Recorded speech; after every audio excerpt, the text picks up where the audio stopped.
Hey all, welcome to Alternative House YouTube channel. Today we are in Belgium visiting Hanne, where she lives with her boyfriend in their tiny house on wheels.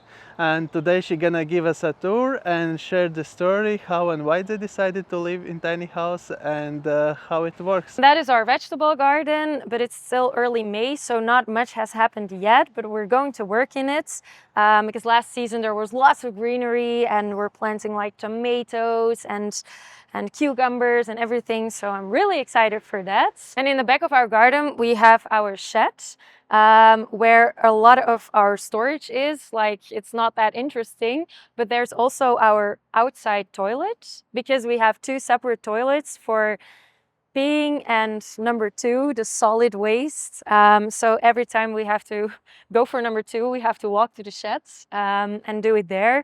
But that's something we get very used to. We're still in the early stages of working in the garden this season. Well, early, we're really working on it. So there in the back, we're going to make like a very cozy corner with seats and all that.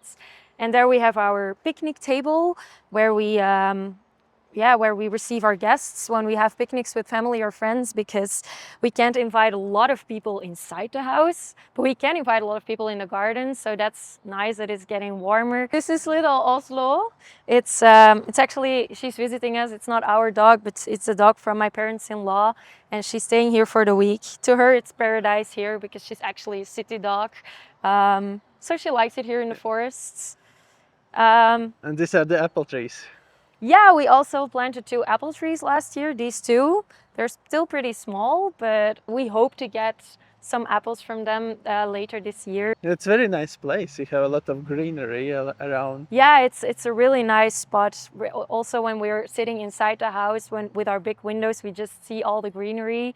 And right now it's getting warmer, so everything is getting greener and the grass is growing, and yeah, and you hear the birds singing, and it sounds really cliche, but it really feels like my little paradise on earth. So I really, really like it here. We also collect rainwater next to our house, and that is here actually. And we do that for our vegetable garden or just any greenery in the garden, because it would be really waste to use drinkable water in the garden.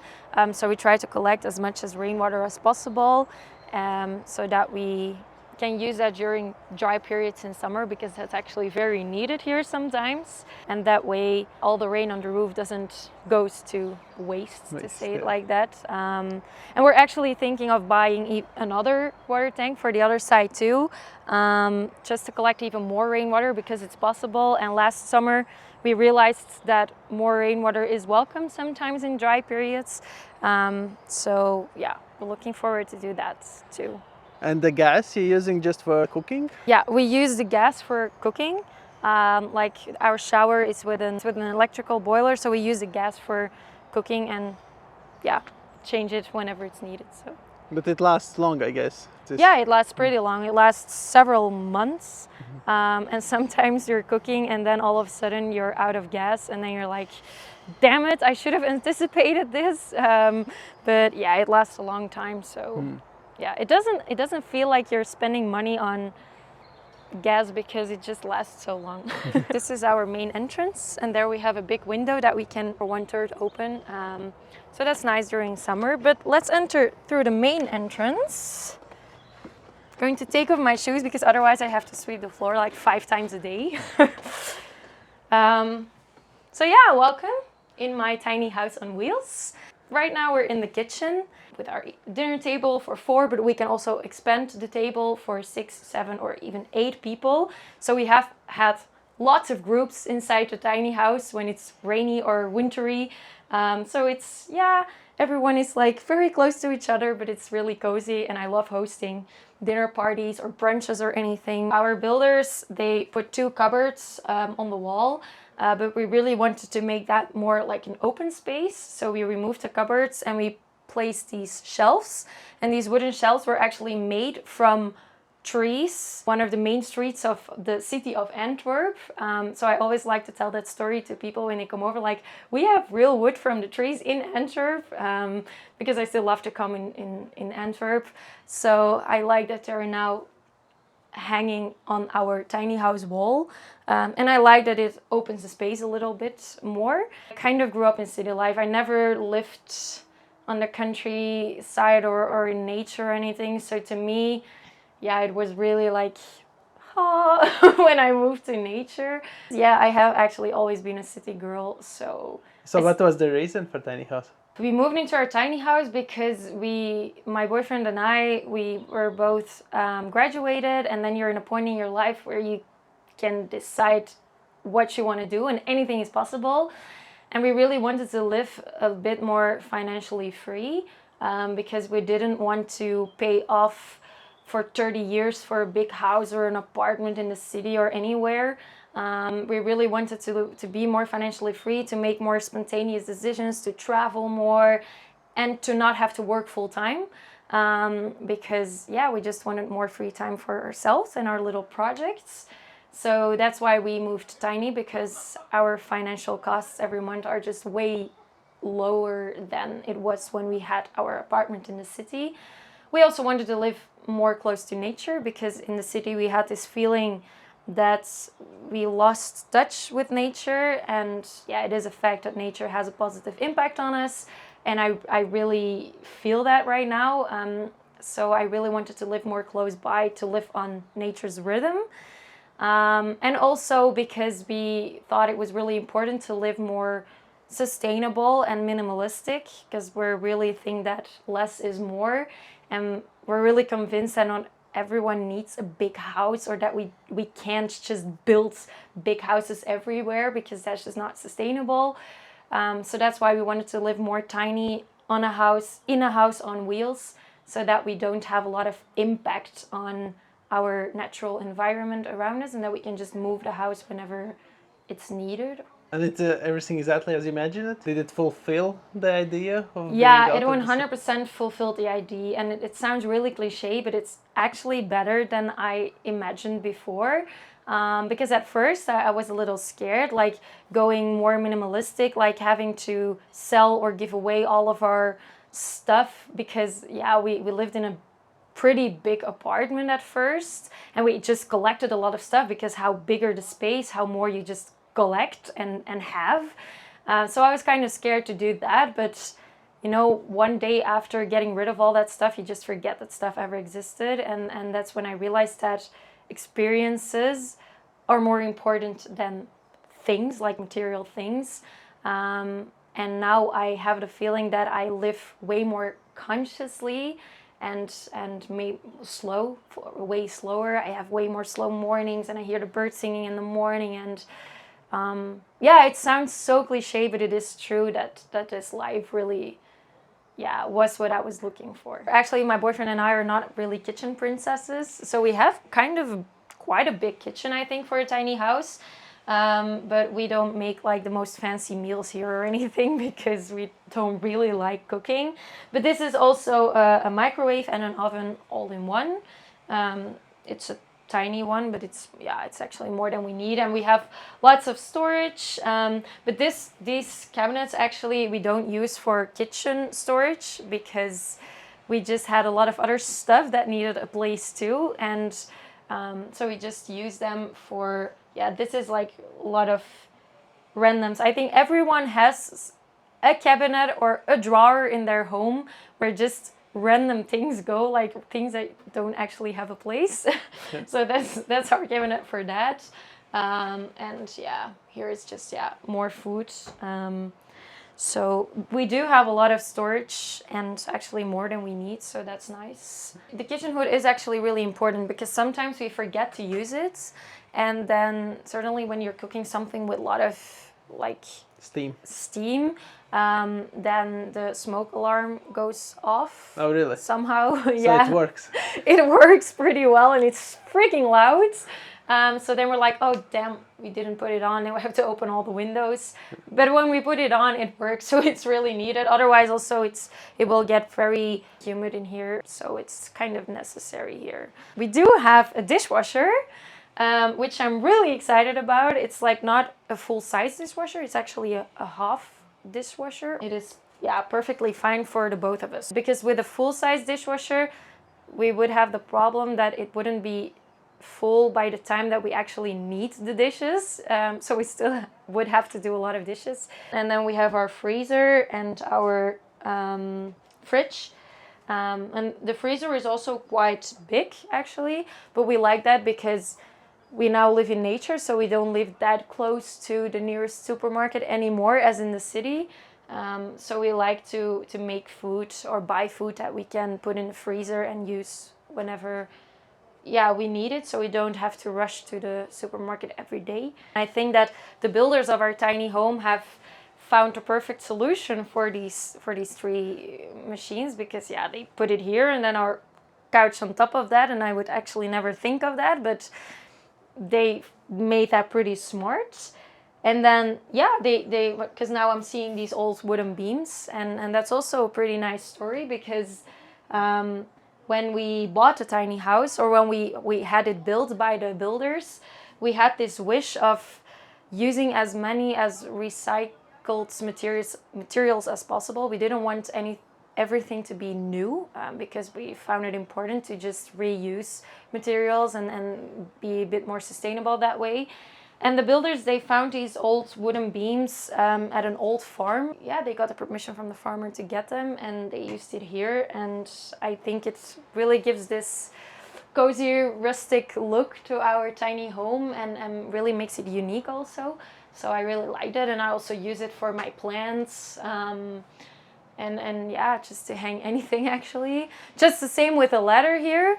That was also a decision from the builders. They were like, oh, we're just going to randomly put an old ladder there so that they can hang stuff to it. And so that's what we did. And I actually like the look of it, even though it doesn't really have a purpose or anything. We don't use the ladder.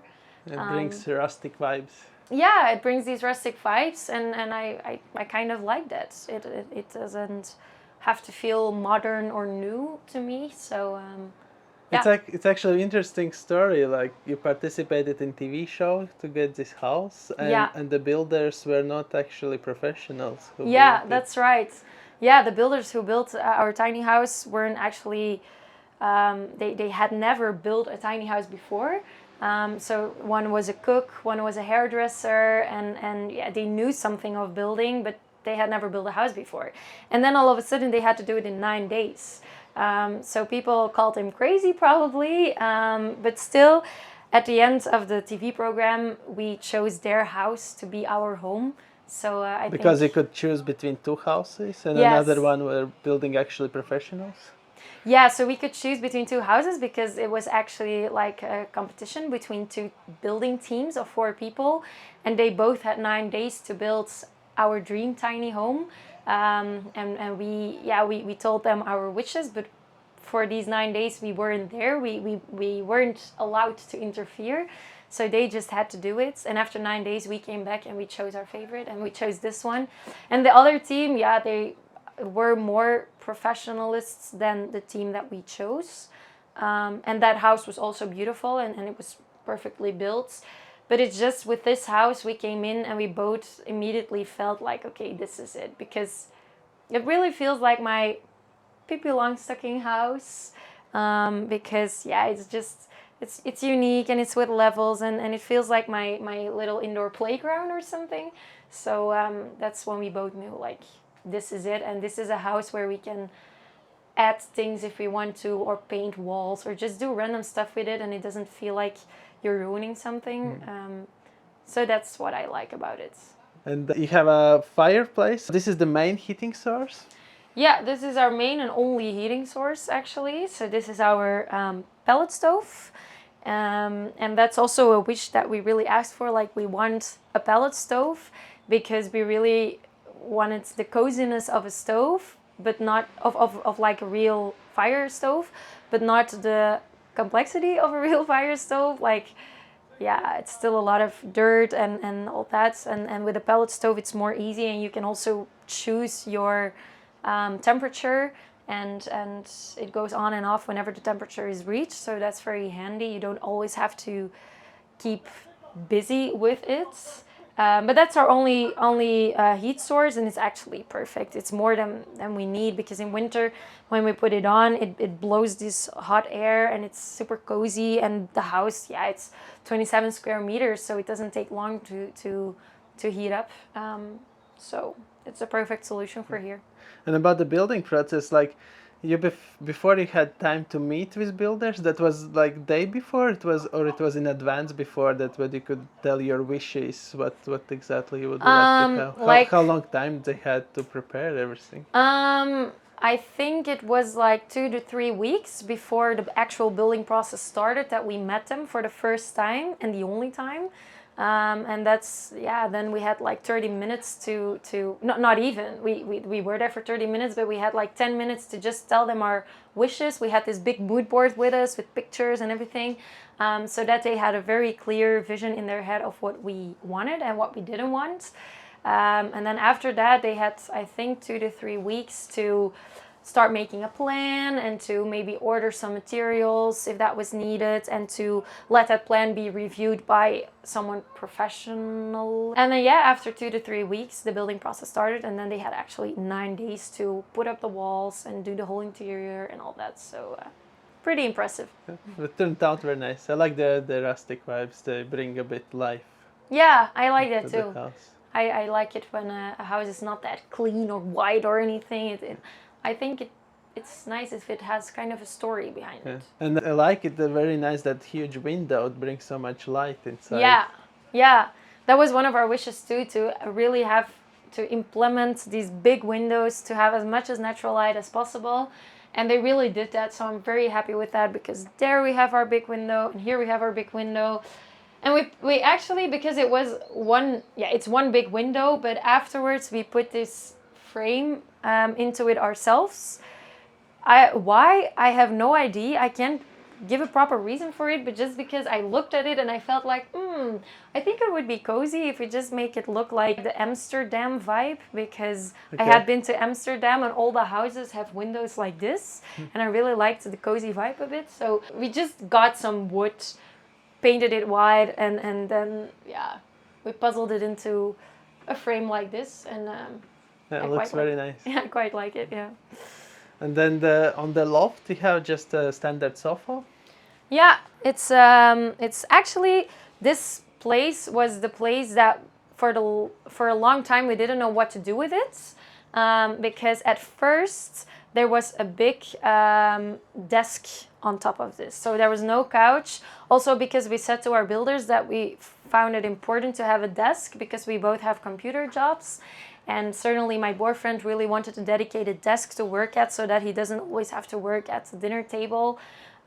So they put a beautiful recycled desk on top of this.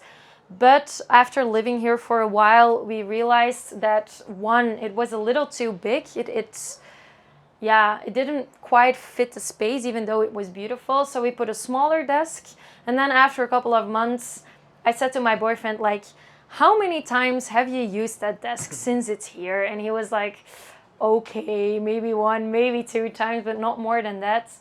And I really started to miss a couch, because at first I was like, I don't need a couch. But then I was like, I miss like a cozy space to just chill and lie and watch my films and series. So then we decided to get rid of the desk, and my boyfriend always works on the table. And we got this couch, and normally normally it has like these little feet, but we got rid of them because, I think it fits the space more when it's just on the floor, and it fits perfectly, like the size-wise, the color-wise. It fits. It's just made to be there. Yeah. It was like a search, because I really looked for a couch with indeed a color that fits the space, but also the size, because it's a very specific size, and most of the couches are longer than that. But then I found this one, and it's perfect, and it's cozy, and it's comfortable. So. And there you have a projector, and then you can watch movies on it. Yeah, that's right. We have a projector there, and there we can put our screen down, and then we can have movie nights. So that's nice. I really like it to have like these interesting details. So whenever people come over, that they're like, oh, whoa, I haven't seen that before. And I call it my mouse house. Or actually, this is the mouse house, but we also have like a fairy door there. So that's what I call the fairy door, and that's where the fairies live. Um, yeah, it has no purpose, it has no reason, but I just think it's cute, and I like to have these little details that you don't maybe notice from the first time, but after looking around for a while. It makes personal. Yeah, it makes it personal, indeed. And then on the top, it's like just a storage. On top, we call it our little attic, which is really necessary because there's still some stuff that doesn't really have space yet or anything. And what is hidden there behind Yes. these cute doors? Yeah, so if we it's actually our, it feels like our country doors or something. Here is our bathroom with our self-built peeing toilet. So this is actually a toilet that we build ourselves, and it's only for peeing. So yeah, we made it with like a bowl to cook, and we put holes in it, and then with like a trechter, like a funnel, and then it goes into the ground. And it's just because, yeah, we realized that it's not always comfortable to always have to go outside to the sheds to pee, certainly not at night.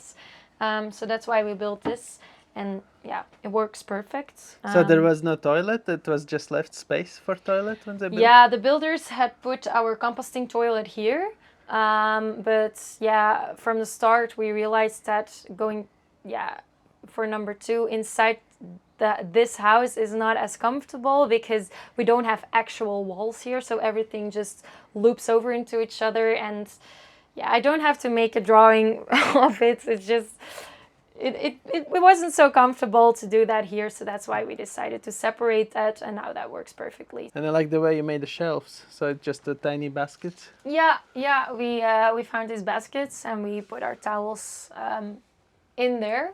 And these windows, for example, are also recycled windows from an old church. And I really like the look of it because it also, again, gives this unique look to the tiny house. They're single layer glass, so during winter it gets a bit cold through these windows, but with the stove, I mean, we manage that perfectly, so that's not a big issue because the big windows are double layer glass, so that's okay. And then here, yeah, we have our sink with our big mirror and our shower. It's actually a full-size shower. Rain shower, very nice. A rain shower, yeah. The only thing about the shower, and at first that I had to really adjust to that, but right now I'm already adjusted to that, is that you can only shower for like 4 to 5 minutes with hot water. Because we have an electric boiler, but we live in a tiny house, so that boiler isn't that huge. So we have 4 to 5 minutes of warm water, but actually that's more than enough for just a shower. But I remember when living in the city, sometimes I could really enjoy a long, warm shower, and now that's not really possible anymore. But either way, that's good because that way you're more conscious about your water usage. And I realized that showering longer isn't needed at all. So yeah, that's a positive and negative thing all at once, I think. Pro and con, 2 in 1. Yeah, indeed. And then actually right next to the bathroom is our bedroom. So I told you it loops over into each other a little bit, but that's no problem. But you have a curtain, like, for kind of Yeah, we have a privacy, curtain too. here, Yeah. but we actually never close it. At first we were like, oh, we're going to close it whenever we shower or Yeah, anything. but it's just 2 of you. Yeah, most of the times it's just the 2 of us, and we didn't feel the need to close the curtain, so we don't do that. And if we close the curtain, it's also more dark, so we just leave it open, and there's more light coming in. And this is our double bed. It's 1.40 meters wide and 2 meters long. So it's not that big of a double bed, but yeah, enough for us. We're together for 7 years or almost, and we have never slept in a bigger bed than this. So we're used to it. There definitely will be a question. You're not afraid to fall out of it? Yeah, that's the first question that people always ask when they come here. And at first I was terrified. At first this was my side, and I was like, oh my God, I I was also very, very close to my boyfriend, and he was like squeezed between me and the wall because I didn't want to go to the side of the beds. But then I started thinking, like, in a normal beds, people don't have these boundaries either. But they're just not scared because the distance to the ground is maybe this. And okay, now it's this. But normally you don't fall out of your bed. So I was like, why would I all of a sudden fall out of this bed if I have never fallen out of my bed since I was a baby? So yeah, and now my boyfriend and I also switched sides. So I'm next to the wall and he's here, and now it works perfectly. And then underneath the bed, yeah, we put 2 closets and a few baskets for our clothes. And that was also a challenge at first because I had too many clothes to fit the space.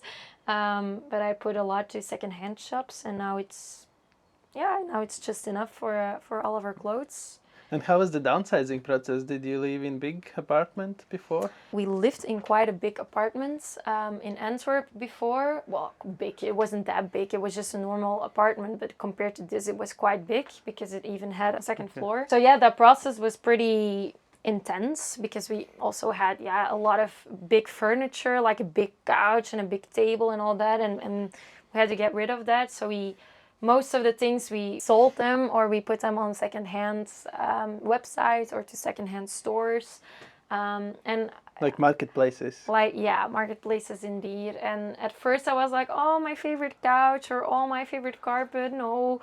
But then one day later I already forgot they existed. Here we have another little bit of storage space, and underneath the bed we have our washing machine. And our laundry baskets, and some more storage for shoes that we don't wear that often, or blankets, extra blankets for when it's really cold. Was that already a solution, washing machine there at the beginning of building, or that you came up with? No, that's something that the builders really provided for us, like a space for the washing machine. And at first, 1 year we didn't have a washing machine. We just were like, oh, we don't need it here because we have a laundry house a little further away where we can do laundry and dry our clothes. But then we had the opportunity to buy this washing machine secondhand pretty cheaply. So we were like, okay, why not? And actually it's very handy to just be able to wash our clothes here and then dry them outside when it's sunny, or still in the dryer if it's rainy. So yeah, it's nice. Yeah, and you have more storage even there, the shelf. Yeah, that's our game shelf. Because games are that's something that really takes up quite some space that we really didn't think through. We were like, holy shit, where are we going to put all these games? But then this shelf was actually perfect for that. So you have a social media where you document everything and share a bit more about your tiny house life? Yeah, that's right. So more than a year ago, I started with my account, Hanne Lives on Wheels. Or actually, I have had that account for many, many years, but more than a year ago, I rebranded it to Hanne Lives on Wheels because, I started sharing about my journey going to live tiny and going to live more slow. So I started making videos of my life here in my house, in the garden, in the forest, talking about my insights and how I felt and why I did that. And more and more people seem to get inspired by that, or seem to find my account and send me messages, that they somehow found that really inspiring, or that they had questions because they wanted to do the same. That's where a community really started to grow, and I'm really grateful for that, and I really like creating this content for that account because I have a feeling that lots of other people want to do the same but don't really know how or where to start. And if I can mean something to them somehow by just sharing my journey or giving them tips on how to do that in Belgium or the Netherlands or any other country. I don't have knowledge about every country, of course, but I try to share my experience. And I think that's really the power of social media. Social media has lots of pros and cons, but I really try to use the biggest pro, like the power of social media, just to reach people and get in touch with people, inspire each other, and yeah, I really love that about my Instagram account, that I can do that and that other people can do that for me. So All right. Thanks for showing your house and sharing your story. yeah, thank you for being here. It was nice welcoming you. Down in the description below, we'll leave all the Hanne's social media, or you have just Instagram. Yeah, it's Instagram. mostly Instagram. I also have TikTok. Yeah. I'm not really active Yeah. on there, but it's just everywhere it's Hanne Lives on Wheels. Yeah. So I will leave the links in the description below. Let us know what do you think about this house. Could you build in 9 days such a house? And see you in the next one. Cheers.